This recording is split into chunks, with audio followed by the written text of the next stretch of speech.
Hi everyone, welcome to our webinar today. This webinar is being presented by the Clean Energy States Alliance, also known as CESA, and our topic for today's webinar is Sharing Solar Benefits, Expanding Residential Solar in Connecticut's Communities of Color. We have guest speakers with us today from the Connecticut Green Bank, and this webinar is being hosted by Nicole Hernandez-Hammer, who's a project director at the Clean Energy States Alliance. Before I pass it over to them, I'd like to go over a few quick housekeeping notes. All of our attendees for this webinar are in listen-only mode. You've got a couple of options to join the audio portion of the webinar. You can call in using a telephone, or you can connect using your computer's mic and speakers.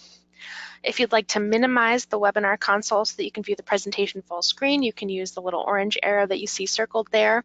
You can also use that arrow to expand the webinar console. A very important note, we ask that you please submit your questions and your comments throughout the webinar as you think of them by typing them into the questions box on the webinar console and hitting send.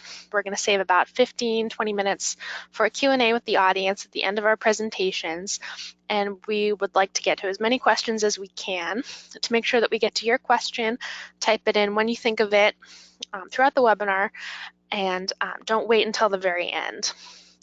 A final note, this webinar is being recorded. We will send you an email with a copy of the webinar recording and a PDF of the slides, probably sometime this afternoon, but at least within about 48 hours. And all those materials will also be available on CESA's website at cesa.org/webinars. So with that, I would like to pass it over to our host for today's webinar, Nicole Hernandez-Hammer. As I said, Nicole is a project director here at the Clean Energy States Alliance. Nicole? Thank you, Sam. Hello, everyone. Thank you for joining us. We have two great presenters with us today. In order to allow enough time for our speakers to present and for our audience to have plenty of time to ask questions, I'll share some quick introductions and then we'll jump right in. First, I'd like to introduce our organization, the Clean Energy States Alliance, CESA. We're a national nonprofit coalition of public agencies and organizations working together to advance clean energy. CESA members are mostly state agencies. You can see a list of our members on your screen now. This webinar is part of our Department of Energy State Energy Strategies Grant. Starting in 2017, this grant provides CESA and its state partners support to create more access to solar in low and moderate income LMI communities across Washington, D.C. and 5 states, Minnesota, Rhode Island, New Mexico, Oregon, and Connecticut. To learn more about this and other CESA projects, please visit our website. Let's get to our presentation. This webinar will showcase the results of an analysis conducted by the Connecticut Green Bank earlier this year to assess its impacts in reaching communities of color, in addition to low and moderate income households with its programs. Green Bank will discuss their low income focused solar programs, the results of the study, and examples of real customers who have benefited from solar. Our speakers today are Isabel Hazelwood and Emily Basham, both from the Connecticut Green Bank. Isabel Hazelwood joined the Green Bank in 2013. She currently works as a manager on the incentive team and leads the Green Bank's participation in Federal Department of Energy Solar Energy Technologies Office programs and other initiatives to facilitate faster and cheaper solar PV deployment. Isabel's expertise lies in developing and implementing strategies that address regulatory barriers to solar deployment at the state and local level, and leading Green Bank research initiatives for solar market expansion. Emily Basham is the Associate Manager of Partnership Development at the Connecticut Green Bank. She works across sectors in the organization to develop new outreach and partnership opportunities to grow clean energy deployment. She primarily manages the community campaigns for the Solar for All program to increase LMI solar and energy efficiency adoption, and the Solar Municipal Assistance Program supporting Connecticut's towns and cities. Emily led the organization's participation in the Sol Smart program, offering technical assistance to streamline local solar permitting processes in the state. Emily has extensive experience with stakeholder engagement around soft cost issues through her work under Rooftop Solar Challenge 2 and the Sunshot Prize competition. Thank you, Isabel and Emily, for joining us today. Thank you, Nicole. This is Isabel Hazelwood with the Green Bank. I'm going to kick off our presentation today, and also Emily will be presenting as well. Today we're going to be talking about the Green Bank's efforts to increase solar deployment in low and moderate income communities, and an analysis that we conducted earlier this year to see how our efforts in that area did or did not translate into also increasing solar deployment in Connecticut's communities of color.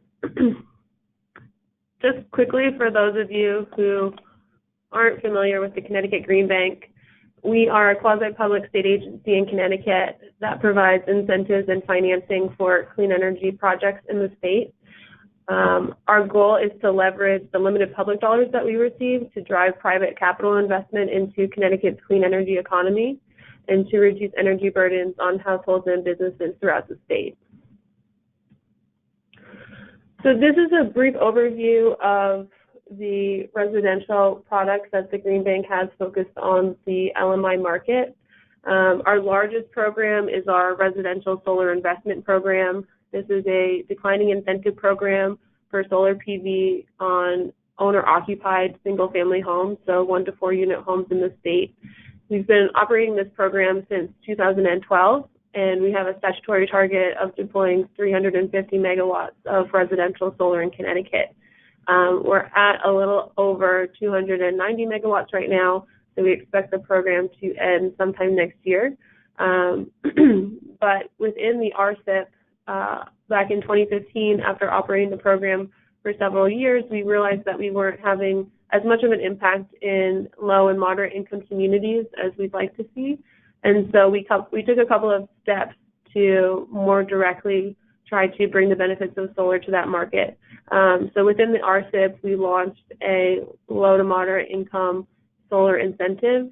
This incentive is about 3 times higher than the market rate incentive that we provide, and it's only available to third-party owned solar PV installations. Any household with a median income less than 100% of the area median income is eligible for the LMI incentive, and we have 2 contractors in the market that are approved to access this incentive. At the same time as we created the LMI incentive in the RSIP, we also launched a public-private partnership to create a program that we call Solar for All. This public-private partnership is with a solar solutions provider called PosiGen. The Green Bank has invested directly into PosiGen's Connecticut Solar Lease Fund so that they can focus on reaching LMI households and offer affordable solar leases and energy efficiency services to those customers. They, in part, reach that market by using an alternative underwriting model, so customers don't need to do a traditional credit qualification in order to go solar with PosiGen, and they work closely with community partners in order to implement their business model. And Emily's going to be talking a little bit more about that in just a few minutes. But lastly, I wanted to mention that we do also have a residential loan available for solar and energy efficiency. This is our Smart E loan. It's not specifically an LMI-focused product. It's available to anyone, but we did, in 2017, create a credit challenge version of this loan product so that customers with FICO scores as low as 580 can qualify for the Smart E loan if they meet certain debt-to-income ratio requirements. So these are our primary programs and products focused on the single-family residential market in Connecticut, with the most influential program for LMI households being our Solar for All partnership with PosiGen. So I'm going to turn it over to Emily to go into that in more detail. Thanks, Isabel. So Isabel explained the channels with which the Green Bank and PosiGen have formed a partnership to offer the Solar for All program. And this partnership addresses the underserved market in 2 ways: by offering a really accessible solar product and using a mix of traditional and non-traditional marketing through what we call Solar for All campaigns. So this slide explains what the Solar for All offering is. And if we're considering a family, an LMI family here in Connecticut that has a household income of about $60,000, they're typically spending almost $5,000 a year on their energy costs. And that would, by the industry standards, constitute kind of a high energy burden. So with the Solar for All offering, we're providing a solar lease, which PosiGen offers 4 different set system sizes, ranging from $50 to $120 a month in a lease price. And that lease price through the year is a fraction of what they're spending on their current energy costs, and will cover a majority of their electric load. So with the solar lease, they can bring down their high energy burden to a moderate energy burden through solar. And another key aspect of this offering is that we're installing an energy efficiency upgrade that gives the customer additional savings beyond what they're saving with the solar offering. So this is really an example of combining innovative financing and incentives for solar and energy efficiency to bring the energy cost burden for LMI households in line with the cost burdens of an upper income household. And the program really targets to deliver at least $500 of savings in the first year, and most times it's well beyond $500. So the other aspect of the Solar for All program is how we're reaching customers. So together with our wonderful counterparts at PosiGen, we are running year-round Solar for All campaigns in communities across Connecticut. And this is in combination with, the traditional marketing efforts that solar companies are doing. And these community-based campaigns are using grassroots outreach efforts to reach homeowners who can really benefit from the program the most. And oftentimes that's customers who were ineligible for some of the other offerings that are out there in the solar market. So these Solar for All campaigns really rely on a partnership with the municipality that we're working with to inform, what our campaign activities are going to be and, what channels we should be tapping into to really reach the community, the target audience for Solar for All campaigns and be effective at reaching low and moderate income households. So that can often be, meeting with the mayor and their team. Maybe there's someone who's in charge of energy efficiency or energy projects on staff. And they're really helping make introductions to the resources across the community that are going to be important to engage in during the campaign. So that could be talking to their superintendent of schools about doing a flyer in backpacks, or connecting with the local libraries and senior centers in town, working with social services departments, or various volunteer groups, connecting with the other municipal leaders in churches or other kind of nonprofits across the municipality. And that's really how we kind of bring these campaigns to life. So far, we've run, since 2015, we've run 7 campaigns in Connecticut towns, and that has helped us sign up 4,500 applications for customers to top of the funnel. And then obviously there's some feasibility, considerations as to who actually moves forward with projects. So, so far we've closed 2,500 projects for almost 17 megawatts worth of renewable energy. And another aspect of our marketing efforts is really using a data-driven approach. So the Green Bank commissioned some segmentation data to really look at Connecticut's homeowner population, who's gone solar, and what type of kind of marketing profile they have in order to figure out who's most likely to go solar and go solar with various offerings. And so we've used that segmentation data along with the publicly available data through the American Community Survey to identify census tracts for low and moderate income homeowners. So we use that data to really guide which towns we're selecting to do community campaigns. And then once we're in those communities, we're using that data to highlight the census tracts where there's not only just LMI folks, but owner-occupied households that can take advantage of the program. And we use this data to help focus our campaign efforts into the pockets of the community that might have been untouched from previous solar efforts. And we're really using it to help kind of drive the activities of the campaign. Where are we canvassing? Where are we looking for churches and nonprofits to be partners? And where are we directing any sort of mailing efforts?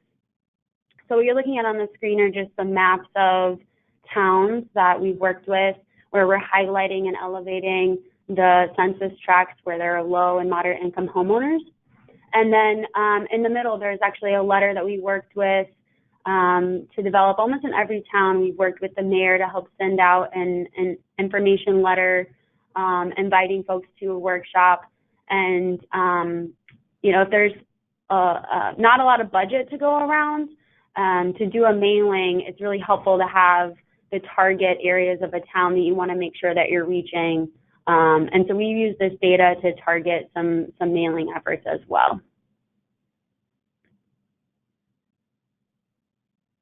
And the data has also helped us kind of form the call to actions and the messaging that we're using on campaign flyers and collateral in our social media. So here's just a sample of the community flyers that we've put together. These are flyers that people are canvassing with, that we're sending to have stacks of at senior centers or community centers. And we're really hoping to stand out from kind of traditional overly glossy marketing. We're listing the community workshops that we have, the kind of highlights of the program, that there's really accessible eligibility for the program, that it's a no money down, no credit or minimum income is required. So we're highlighting those aspects of the program on the flyer, as well as the various nonprofits or community groups that we're working with. So you'll see at the bottom some logos highlighting how we're creating partnerships in the community and the messaging that we're using. And then, of course, one thing about the partnership that the Green Bank has really enjoyed is talking to mayors and municipal representatives to get them comfortable with promoting this particular program, because we've had a good track record of reaching LMI communities, which Isabel will get into a little bit more in terms of our results. And that's really been beneficial. You'll see some photos on the right-hand side of mayors and superintendents and agency representatives that have been happy to help us walk into communities to reach folks more effectively. Thanks, Emily. So in terms of results to date, this is a chart that shows the performance of the RSIP overall since its inception in 2012 through the end of last year. And when we first launched the Solar for All program back in 2015, less than 30% of projects in the RSIP were in low and moderate income communities, and only 16% of those projects were in census tracts with a median income below 80% of the area median. But by 2017, we'd reached about 50% of RSIP projects in LMI communities, so communities with a median income below 100% of AMI, and we also saw even higher adoption in those lower income bands, so the 60 to 80% and below 60% of AMI bands also saw increases in solar adoption specifically.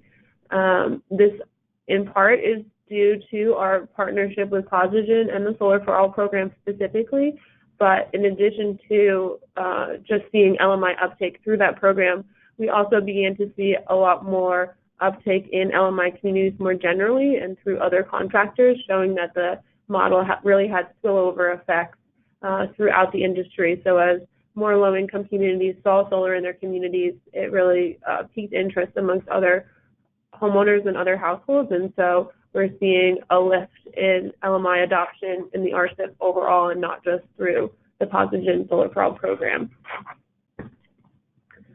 And then when we look at the RSIP portfolio overall, we actually see that we've kind of gone beyond parity in terms of penetration in LMI census tracts with the RSIP. So about 4.3% of all owner-occupied households in the less than 60% AMI band have solar, compared to just 3.3% of households in the above 120% AMI band. So we're really seeing good solar adoption in our low and moderate income communities, which is great that they're able to reduce their energy burdens through solar and energy efficiency.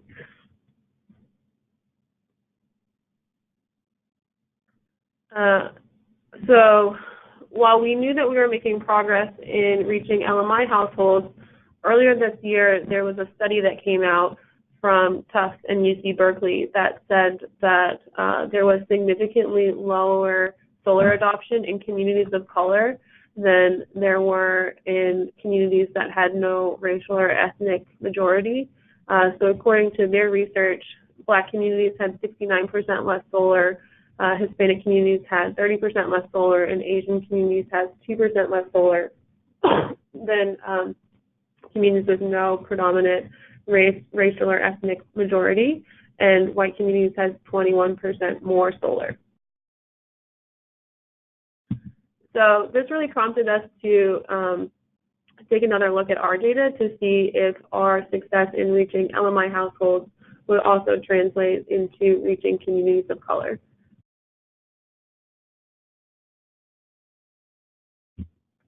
So we decided to do an in-house analysis of our RSIP data to see what our penetrations in communities of color looked like.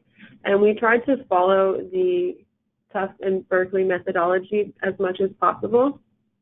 So our first step was to use American Community Survey data to look at the distribution of the Connecticut population based on the race or ethnicity that the individual identified as. And so if more than 50% of the population in a census tract identified as a single race or ethnicity, then we categorize that census tract based on whatever the racial or ethnic majority was. So we basically came out with 4 categories.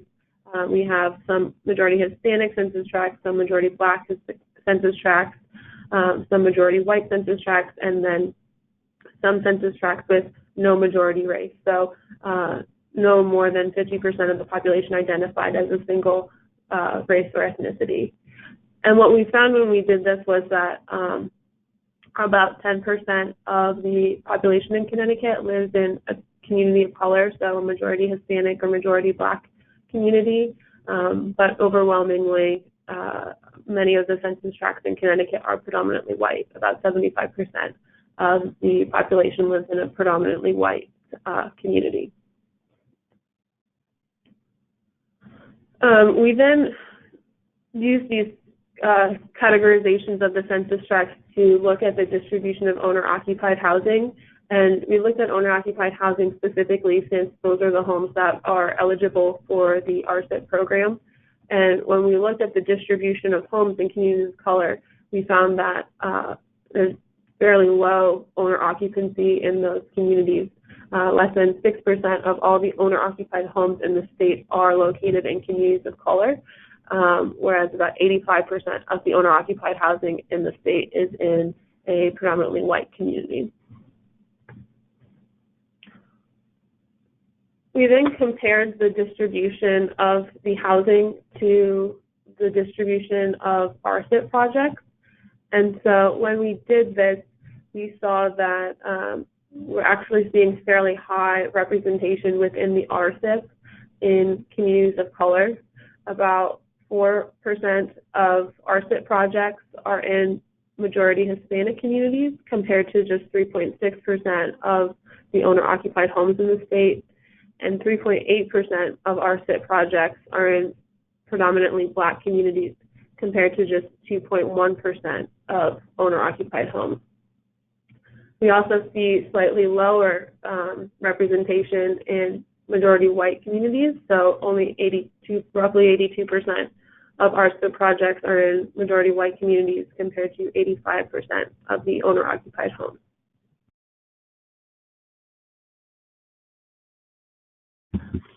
And then our next step, we also wanted to bring income into the equation to look at how the distribution of projects would change when we also looked at income in addition to race and ethnicity. I should have mentioned that the Tufts study did control for income when they did their analysis, so we also wanted to make sure that we were comparing customers and households across the same income bands.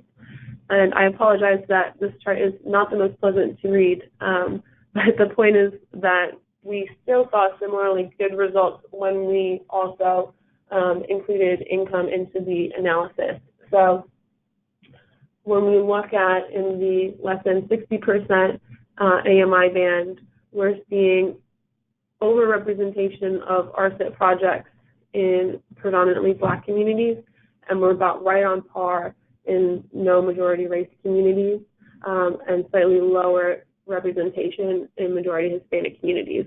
So 22% of RSIP projects are in predominantly Black communities with a median income below 60% of the area median income, compared to just 13% of the owner-occupied homes. And when we go into the 60 to 80% AMI band, we're actually seeing overrepresentation of the RSIP across all racial and ethnic categories. So, for example, 13% of RSIP projects are in majority Hispanic communities with a median income between 60 and 80% of the area median, compared to just 10.8% of owner-occupied homes. And that trend holds true for predominantly Black and no majority race communities as well. Just to jump in here, in Connecticut, we consider low income to be 80% or below area median income, and moderate income to be 80% to 100% area median income. And then obviously above 100% is over income. Thanks, Emily. So then we also wanted to look at the distribution of the Solar for All program specifically, since that, as we spoke about, is our primary program focused on reaching LMI households, to see if that program has been more effective in reaching communities of color than the RSIP overall. And we found that the program was more effective in reaching communities of color than the RSIP. We see very strong representation both by income and race and ethnicity in the Solar for All program. So, for example, 32% of PosiGen's projects in predominantly Black communities are in the less than 60% AMI band, and 14% are in the 60 to 80% of AMI band. We also see high representation in predominantly Hispanic communities, although the percent of PosiGen's projects in the less than 60% AMI band in Hispanic communities is slightly lower than the distribution of owner-occupied homes. They are higher than the distribution of owner-occupied homes in the 60 to 80% AMI band. And we also similarly see high representations in the lower income bands in no majority race census tracts as well. We also see slightly lower adoption or penetration of PosiGen projects in predominantly white census tracts than in communities of color, and fewer projects in the upper income bands as well, given that they are focused on LMI households specifically. And then lastly, just to kind of compare the RSIP to Solar for All specifically, we do see that the Solar for All program has been more effective in reaching communities of color than the RSIP.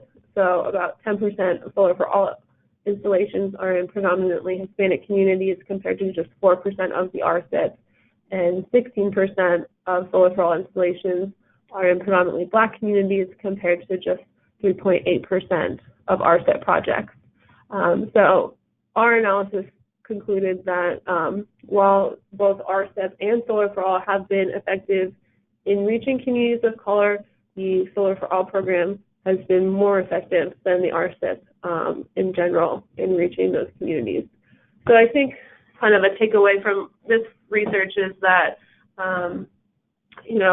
in terms of owner occupancy, when you're looking at owner-occupied homes, there is a strong correlation between income and communities of color in Connecticut, but it's still a very challenging market to reach because you do have such low owner occupancy in communities of color, and so it's great that we've been able to reach those households by proxy through targeting LMI households, but at the same time, the RSIP program is limited in its scope to owner-occupied households, and so there's a lot more work that we need to be doing in order to reach all of the population living in communities of color that may not be living in owner-occupied households.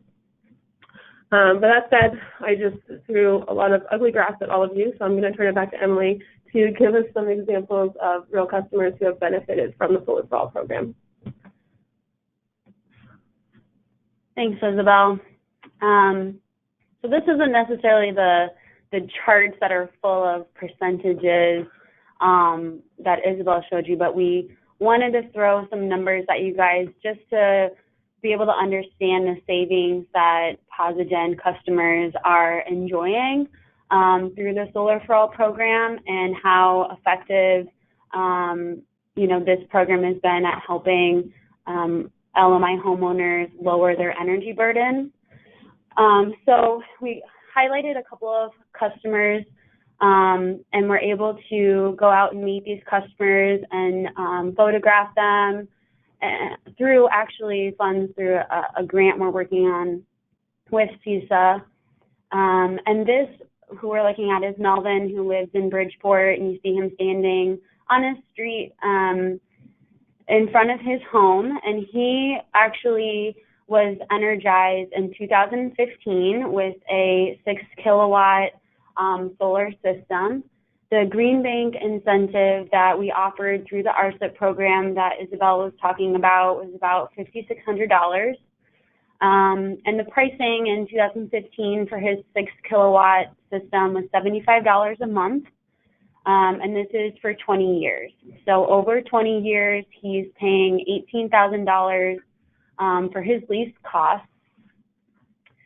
And so what that means for his overall electric costs is Melvin's household was using about 9,500 kilowatt hours of electricity a year. And paying that directly to the utility, United Illuminating, for their costs would be $50,000 over 20 years. Instead, now that he's getting a majority of his electricity from his solar system, he's paying $34,000 over 20 years, which includes the cost of his lease. So in the first year that he signed up, he was seeing almost $600 in savings, and over 20 years, that's $16,000. And this is not including any savings that he would have experienced from the energy efficiency upgrade that is fundamental to this offering. And so it doesn't take into account, any sort of savings that are from a fuel bill or maybe some of the other bill savings from making a more energy efficient home. So that is a sizable amount of savings over 20 years, and Melvin is happy about it. As you can see, he told us that you know, when he was installing in 2015, people on his street said that he was crazy, that he wanted to go solar. And his goal was to tell his neighbors, and as you can see behind him, there's 3 other houses right next door that have solar on them. And so, you know, as he says, people don't realize that there are savings. His bill during the winter was $460, and now it's $15.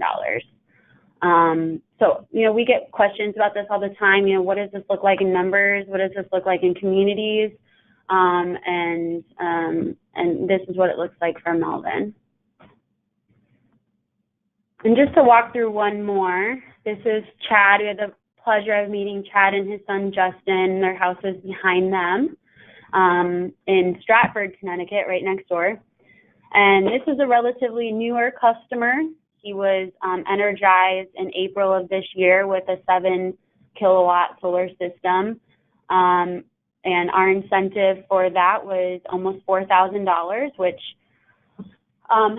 if you're noting, it's a lesser incentive than Melvin receives, because our incentive program is a declining model. So he received $4,000, and his lease costs are $80 a month. For 20 years means he's paying $20,000 for his solar lease. And his household is using 16,000, almost 17,000 kilowatt hours of electricity every single year. And at the utility rate, he'd be paying the utility $110,000 for his electricity for the next 20 years, which I don't think if anybody looked at their electric bill and multiplied it by, 12 months and 20 years, they want to see how much they're paying the utility. But that's what it looks like for Chad and his family. And then after going solar, he's going to be paying $84,000 for electricity over the next 20 years, including his lease prices. So in year 1, he hasn't been energized for a full year, but he should expect $1,000 in savings. And over 20 years, that's $26,000, which just might send Justin to college if you think about the trade-offs that our LMI households are making in terms of paying their utility bills and paying for, other household costs. So really, really sizable savings that this program is delivering to customers. And Chad, in speaking with us about his experience going solar, it was really important for him to see the solar around his community and get good referrals from his neighbors about not only the technology, but PosiGen as a company. So he had high bills and he heard a good referral, and that's all he needed to go solar. And I'm sure he's very thankful for that. So another customer you wanted to kind of bring to life. I think that's all we have for our prepared comments. We will now go into the Q&A portion of our webinar. Please continue to type in your questions for our presenters. We will do our best to get to as many questions as possible. We have our first question. How do these programs working in coordination, if at all, with traditional LMI EE programs, for example, WAP or LIHEAP? Sure, that's a great question. Here in Connecticut, we have a home energy solutions program through our utilities, and that's delivering energy, basic energy efficiency services, including like a home assessment and on-site work. Any contractor, PosiGen or any other contractor that's working with the Green Bank to get an incentive has to do this home energy solutions audit for the household in order to access the incentive. So PosiGen is delivering that energy efficiency audit as kind of a basic layer of energy efficiency, and then their energy efficiency upgrade offered through the program really layers on top of that. So they have a fuller list of measures that they can pick from to deliver deeper savings to the household. Our next question is, in partnering with nonprofits, do you provide grant funds to assist with their manpower costs for the grassroots campaigns? Another great question. Kudos to PosiGen for having the structure in place to be able to do that. They, since their inception, have offered a community partnership program where they sign an agreement with a nonprofit or a small business, and any customers that are signed up through their referral gets a donation of $200 once the customer is installed, and that adds up pretty quickly. So there's been some really generous donations given to the nonprofits that we've worked with here in Connecticut, including Habitat for Humanity, which has been really helpful in our Hartford, greater Hartford region. Will you continue to roll out Solar for All campaigns in new towns indefinitely? Well, we are continuing to look for more communities to run Solar for All campaigns across the state. So I'm sure we'll do it until we can't do it any longer. So for the foreseeable future, we'll be running Solar for All campaigns in Connecticut. And as a follow-up to that question, will you go back into the towns you've already run a campaign in? We actually already have. So we have run a Solar for All Hartford campaign previously. And last year we ran kind of a second round, including a neighboring town, West Hartford, to do kind of a greater Hartford campaign.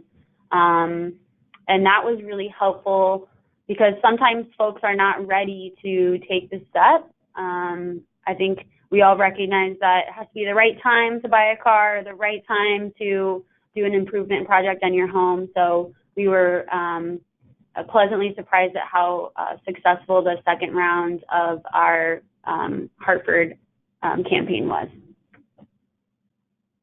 One of our audience members was shocked to see how high the customer electric bills are. Why do you think that the bills are so high? Well, we know so because Connecticut actually has extremely high retail electric rates. We're second in the country and first in the continental U.S. So, you know, that some of you on the phone might identify with that. You might have some high electric rates in your state as well. But here in Connecticut, you know, our low and moderate income homeowners are crushed by utility bills, and they're spending a significant portion of their household income on paying those electric costs. Do you see a large portion of solar installations paired with battery storage? Are there incentive programs in Connecticut for storage? Right now, there's no incentive program in Connecticut for battery storage. We have seen a handful of early adopters generally within the RSIP program that are choosing to adopt battery storage, most likely for backup capabilities. But we do have net metering still in Connecticut, so customers don't necessarily need to install storage to take full advantage of the compensation they can receive for going solar. But we are hopeful that we will have a battery storage incentive program in Connecticut in the next few years, and so we'll likely see more adoption of the technology with an incentive available. At what point will you know you've been successful enough with your program such that it will no longer be necessary? For example, like when do you think the program would be ready to come to a conclusion? I've never been asked that question, but that would be a great day. I'm not sure how we would know. I think our goal is to increase solar on all eligible households across Connecticut. And so I think some of the numbers that Isabel quoted before just demonstrate that there's a lot of work to do to get kind of the total addressable market solarized, so to speak.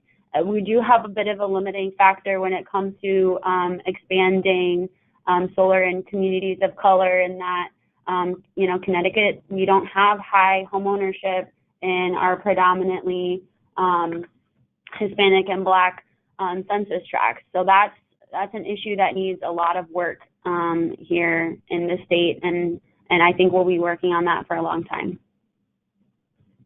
Okay, that actually leads into another question. If you could provide a little more detail on what kind of programs exist, or are you sharing information with other agencies discussing the extreme lack of home ownership in communities of color in Connecticut? Yeah, so this information is pretty new, but also publicly available. So this webinar is kind of one of our actual first steps in presenting the information. But we do have a lot of plans for continuing to develop a lot of informational material to share with our colleagues at other state agencies and through the market. So we're just getting started, really. What are some of the challenges that are unique to achieving penetration in communities of color apart from homeownership?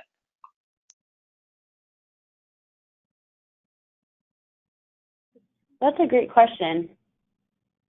You know, I don't think we've spent a lot of time thinking about that because I don't think it's an aspect of marketing that is intentional. I think when we're through the Solar for All program, we're looking to reach folks that haven't been reached by traditional offerings, and we're typically targeting on an income lens, and we haven't done targeting on a racial or ethnic lens. So it's hard to say, you know, the barriers that would be unique to that, but that's a really interesting question. What kind of maintenance support is in place, for example, battery replacement, to ensure the long-term success of the LMI residential program? So in the Solar for All program, PosiGen owns all of the systems. It's a entirely third-party owned based program model. So PosiGen is responsible for maintaining those solar PV systems for their useful life, which is a contracted term of 20 years. Yeah, and just to, you know, be specific, this is primarily solar and energy efficiency. As Isabel mentioned, we've got a handful, maybe 100 or maybe a little over 100 battery installations that the Green Bank knows about. So we're really just kind of getting our arms around how that industry is growing and the services that are available in terms of battery maintenance here in the state. Yeah, and just to further clarify, PosiGen does not include batteries in their solar offerings. Right. Those customers that we see with battery storage are participating in the RSIP program, but not specifically the Solar for All program with PosiGen. Thanks. Can you talk a little bit more about why the Solar for All program, or why you think the Solar for All program outperforms the RSIP program? So as we mentioned, you know, the Solar for All program is specifically focused on reaching LMI households, and I think that by working in those communities, there tends to be a higher prevalence of Hispanic and Black individuals. So I think by proxy, they've been able to better reach those populations. The majority of the other contractors working in the RSIP program aren't specifically looking to partner or target LMI households, so they kind of go all over the state and just catch a customer wherever they can, whereas PosiGen is very focused on working in specific communities where there's likely to be higher numbers of households that are people of color. Yeah, and just to kind of further Isabel's point, I think what we talked about here in the webinar of having an offering that's accessible for low and moderate income homeowners is really key. Yeah. I don't think you can have one without the other. So you can be in these communities and you can, you know, a lot of solar companies are doing canvassing. A lot of solar companies have, you know, some sort of nonprofit donation partnership program. But you know, those customers may not be eligible for their product. So I think that the PosiGen Solar for All program stands out because they're doing both. And together, we have an accessible product. There's no money down. There's no credit score check or a minimum income. And we're working hand in hand with towns to help let people know that there is a way to go solar. They just don't know about it yet. What is the best piece of advice you can give to a state that is just starting an LMI solar program? This is Emily. I'll say my best piece of advice is partnerships. I don't think any agency, organization, company, or town could go it alone. I think it's really, really key to work with other people in your state, work with folks on the ground, work with folks at CESA to get, kind of the latest information about industry offerings, but also, what's working in certain communities, where can you meet people, where they're at, and, PosiGen's, a lot of their sales are coming from referrals. It's kind of being in the community and creating partnerships. Yeah, and I would add to that, I think one of the reasons why this model has been really successful in Connecticut is because, we're a state agency in a state that is often, tight on our budget. But by entering public-private partnerships like this, where we're able to provide a small level of subsidization to really amplify the results that we're seeing in terms of the number of households that we're able to reach, is a way that a lot of states can help their dollars go further. And I'm just going to shamelessly plug one of our nonprofit partners that's actually a spinoff of the Connecticut Green Bank, Inclusive Prosperity Capital, is a kind of founded out of the Green Bank. It's a lot of the folks who helped us create the Solar for All program to begin with. And as a nonprofit, they are able to and are working in a lot of other states. So if there are states that are interested in getting some support and thinking about how to design or develop a solar program, they can reach out to Inclusive Prosperity Capital. I think we have time for 2 more questions. So one of our audience members asks, what happens when a homeowner stops making payments? Is there a lien on the home associated with the lease?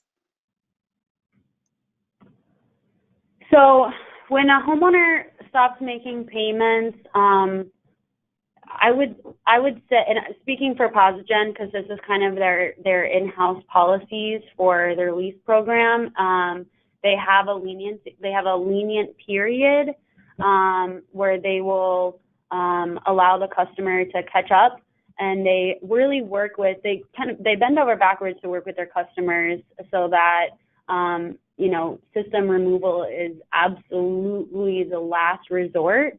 But they really haven't had to do that too often. Surprisingly, or maybe not surprisingly, the Solar for All solar portfolio is really healthy. There's, I think, less than 2% are delinquent on payments, and I don't think we've had any system removals due to lack of payment.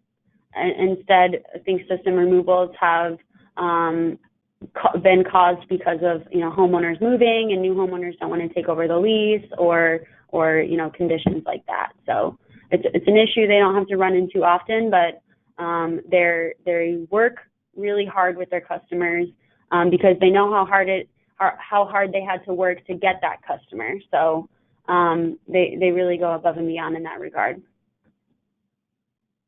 Okay, and then the last question that we can take is, were there particular challenges you encountered that were surprising?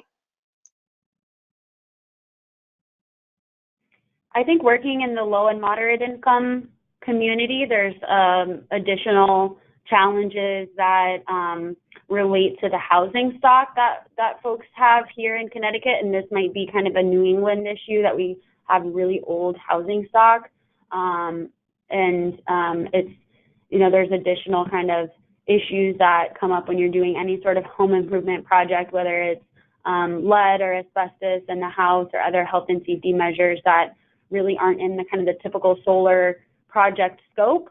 So we've tried to develop additional resources here at the Green Bank to address health and safety barriers in homes. Mm-hmm. Yeah, and I think also, you know, it's sometimes surprising or not, I don't know, when you're doing these types of concentrated community campaigns, even though the elected officials in the town may be on board, when you have a lot of projects going through a municipal building department, you can end up with a lot of backlogs and delays, and sometimes there's not a lot of coordination between, you know, the arm of the community that's promoting the campaign and then the arm of the community that's, you know, reviewing the building permits and doing inspections. And so sometimes that can be challenging, especially when you're working with customers and they're experiencing delays. Even though it's the town promoted campaign, those types of on-the-ground issues can be a little bit tricky to work through. Yeah, and that might not be the case in a larger town or city where they have a, you know, fully stocked staff, but it can happen often in Connecticut. We have 169 towns and municipalities, so municipal staff can be tight. So I would agree that that comes up as well. Okay, I think that's all the time we have for questions. I'd like to thank the audience for your questions today. Now I'm going to give each speaker a moment to make final comments. Emily, we'll start with you. Yeah, thanks everyone for joining us, and we're really excited about the work that we're doing with PosiGen and the Solar for All program, and we're always trying to learn and improve how this program works. So please reach out if you've got tips that you have in your related work. And as Isabel mentioned, we'd love to also have our partners at Inclusive Prosperity Capital help you with your on-the-ground work as well. Yeah, and I would just add, you know, at the Green Bank, we've been focused on the LMI space for a little while, but it really wasn't until we read that article from the Tufts and UC Berkeley research that we even thought about, you know, looking at communities of color in addition to LMI communities, which really just speaks to, you know, how much more work we have to do in this space in general and how, you know, universal the issue of energy and affordability is, and we're doing our best to try and get at that in Connecticut. But it's great that there are so many other agencies and organizations that are also thinking about this, and we're always looking to learn from our peers as well. So we know we're not the only model of that's working, and we appreciate everybody's brainpower universally trying to impact these issues. Thank you again, Isabel and Emily, for joining us today and for sharing the great work you're doing in Connecticut. As Sam mentioned at the start of our webinar, this webinar has been recorded. You will receive the audio file within the next 2 days. It will also be available on our website. You can also visit our website to sign up for our newsletter to receive more information and updates on the work in Connecticut, as well as our other state members. You can also find us on Facebook and at Twitter at CESA_news. Our upcoming webinar schedule is now on the screen. We will be presenting our first Spanish language webinar. It'll be focused on resilient energy in Puerto Rico, and that's next week, Tuesday, December 10th. Also on the 10th, CESA will be releasing our new report called Solar with Justice, Strategies for Powering Up Under-Resourced Communities and Growing an Inclusive Solar Market. The report release will be followed by a webinar discussing this new report, and that's next Thursday, December the 12th. Please visit our website to learn more about these webinars and register for our upcoming webinars. We will now conclude our webinar, Sharing Solar Benefits, Expanding Residential Solar in Connecticut's Communities of Color. Thank you again to our speakers, Isabel and Emily, and to our audience for joining us today. Goodbye.